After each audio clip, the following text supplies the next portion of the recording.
Here's Check on Stories we're following for you today on Robin Hood Radio.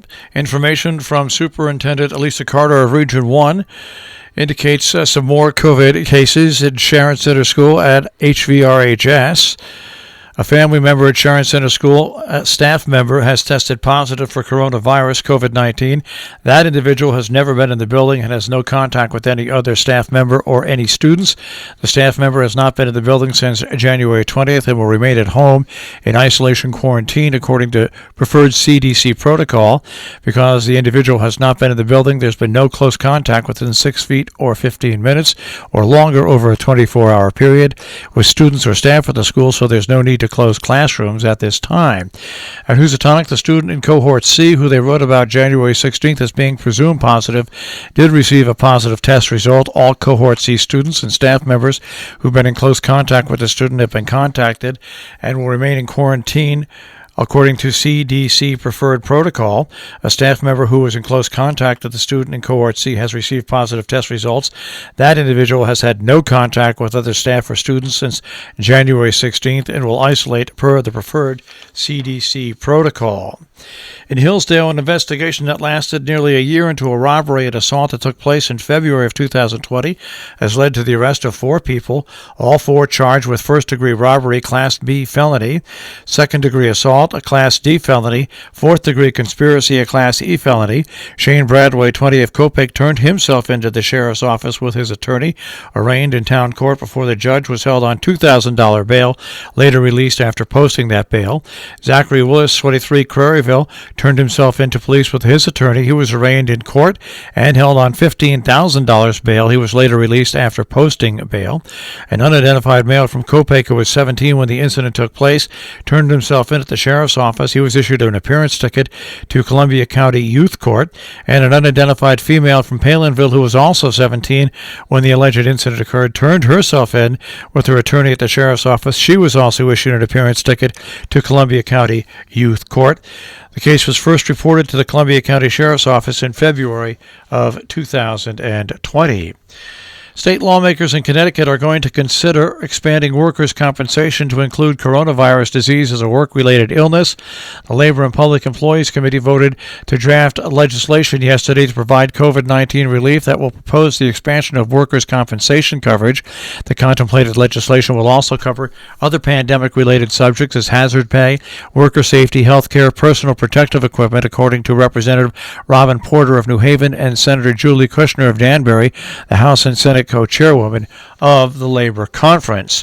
Meanwhile, in Hartford, legislation is being proposed to establish a state police division to investigate hate crimes and other criminal acts committed by extremist groups. State legislators in the Public Safety and Security Committee voted yesterday to draft the bill 2 weeks after an insurrectionist mob attacked the U.S. Capitol in a deadly attempt to stop Congress from certifying the Electoral College victory of President Joe Biden. Out of New York State, Governor Cuomo makes it clear he wants to reform New York's unemployment insurance law. At his budget address this week, the Democratic governor is pushing for changes in the state's unemployment insurance system that would make it easier for part-time workers to qualify for more benefits while simultaneously reducing employees' contribution to the system. As part of the $193 billion budget proposal, Cuomo included a piece of legislation that would expand unemployment insurance eligibility for those who are able to secure part-time work. The measure would take advantage of improved technology to track work by hour instead of by the day, a move the governor's office claims will eliminate a disincentive for the unemployed to seek part-time work. A luxury short-term rental and real estate development group aims to share the wealth. Daniel Duss, a founder and managing partner of Shared Estates Asset Fund, said he has found a way to bring the county's former Gilded Age mansions within reach of the middle class as affordable short-term luxury rentals, and more importantly as investment opportunities. The vision involves rehabilitating Berkshire cottages. Those are summer estates built by some of America's wealthiest families from 1880 to 1920, and redevelop them into short-term carbon-neutral luxury rentals. In November, Shared Estates announced the pending acquisition of an Egremont estate, Applegate Farm, which it plans to rename in honor of Elizabeth Freeman of Sheffield, the first black female slave to successfully sue for her freedom in Massachusetts. Region 1 Board of Education has a policy subcommittee today at 11 o'clock. That is a Zoom meeting. All that information is on the website. Coming up tomorrow, William Schlesinger, President Emeritus of Carey Institute of Ecosystem Studies in Millbrook, will examine the regional impacts of rapid climate change on the eastern United States, including implications for food, forestry, disease, and sea level rise. For more information on this Zoom event at the Scoville Library, which is free, scovillelibrary.org. The event starts tomorrow at 4 p.m. DM Hunt Library has a Zoom event this Saturday and next Saturday, Music with Warren Whitaker. Register at the huntlibrary.org website or on the library's Facebook page. The Sharon Playhouse Gala is going to happen tomorrow evening. It's a glittering virtual party beginning at 8 p.m.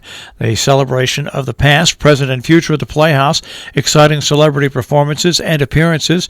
Performances by Playhouse alumni and Broadway's finest, including Debbie Gravett, Wanda Houston, Paul Kreppel, Amanda Lee Laverne, Trevor Martin, Rex Smith, Haley Swindell, Nicholas Ward, the Youth Ensemble, and others. Also appearances by Allison Ingram, Kevin Bacon, Blair Brown, Jane Kazmarek, Kira Sedgwick, and more.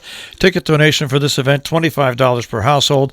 Tickets and more information, SharonPlayhouse.org. Our business brief is underwritten by Morgans at the Interlake and interlakeandinn.com. You'll also find them on Facebook and by Salisbury Bank, salisburybank.com. The Dow Jones Industrial Average starts off the day at 31,176.01, the Nasdaq at 13,530.92, and the S&P 500 at 3853.07. We'll take a look at that tri-state forecast. That'll come your way in just a few moments.